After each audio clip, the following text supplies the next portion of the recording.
Dr. Dunn. Thank you, President Leduc. Thank you very much to the alumni of Western Michigan and Thomas M. Cooley Law School, now Western Michigan University, Thomas M. Cooley Law School, the boards, and I want to congratulate the same people, as well as congratulate all the students, staff, and faculty of this now one alliance, because the future is very bright for all of us. Just turn this a little bit so I don't have to lean over.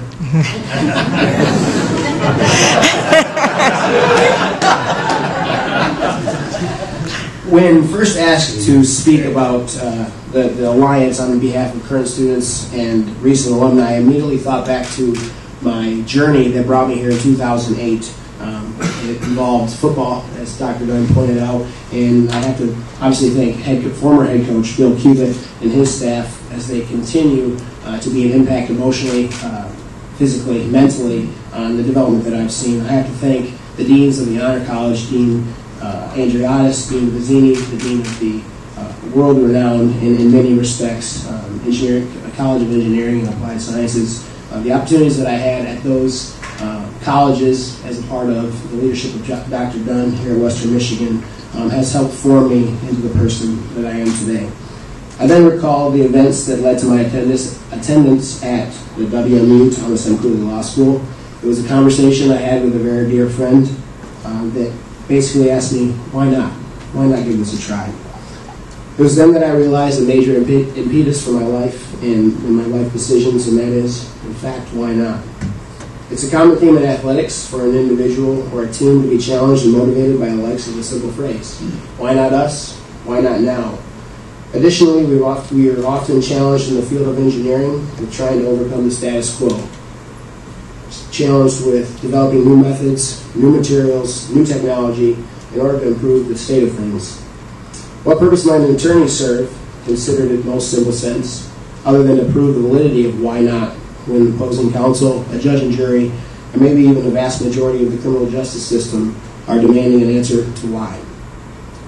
I honestly believe that we're all products of the experiences we've had and the many people we've interacted with over the years of our lives. The impact of my time on my life from here at Western is indescribable.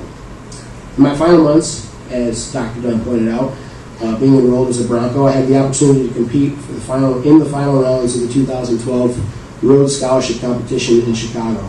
Well, I came up a bit short, and don't tell anybody, but maybe I will apply for that again.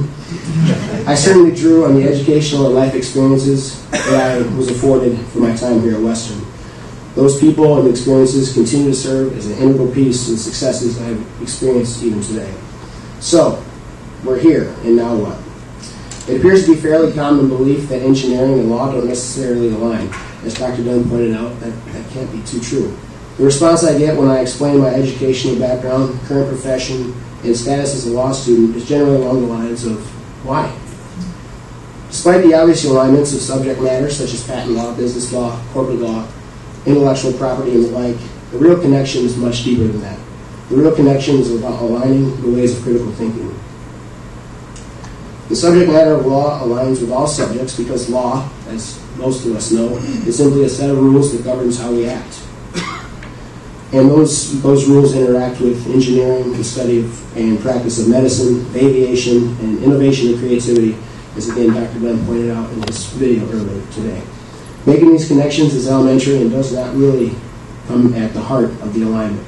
To be a good lawyer, one must be a critical thinker. To be a good engineer, the same. One must possess the ability to think outside the box in a variety of situations. Does it make good sense that every lawyer come from a specific undergraduate major? I would say no.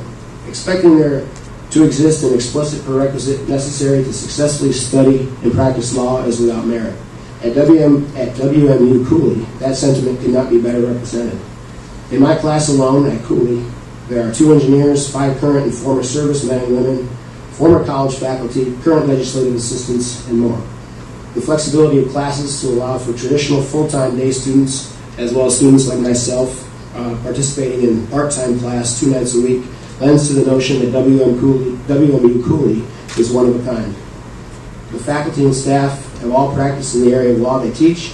Programs, groups, and fraternities are in abundance at all 5 of Cooley's current campuses. Again, another unique feature not seen at many law schools. So to answer the why question is simple. Why not? Each of us has a set of short and long-term goals. No matter what those goals are, we are in desperate need of opportunities to experience things and meet people that will impact our lives in such a way so as to push us along the path to success. For me, that began as a unique combination of athletics and superior academics at WMU, and has continued to be into the first-class interactive legal education at WMU Cooley. The end result is a journey aimed at achieving a position that will be used, as pointed out by previous speakers, to improve the lives of others. The study of law at WMU Cooley represents passion, commitment, and dedication. This exciting alliance allows for the same passion to be shared on the campus here at Western Michigan University and then expanded by rightfully combining the study of law with a variety of disciplines across campus. The Western Michigan University Thomas M. Cooley Law School will positively impact the quality of undergraduate and graduate educations in all areas at WMU, from political science and IT to engineering and entrepreneurialism.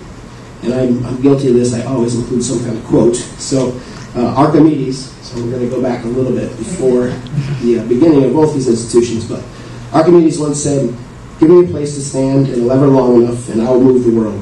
It's clear to me that the foundation of the future rests in the quality education existing at both Western Michigan University and the WMU Thomas M. Cooley Law School. The tool to be used to ensure future success is this exciting new alliance. And finally, separately, these are world-class institutions. Together, in my opinion, they will be world-changing. Thank you very much.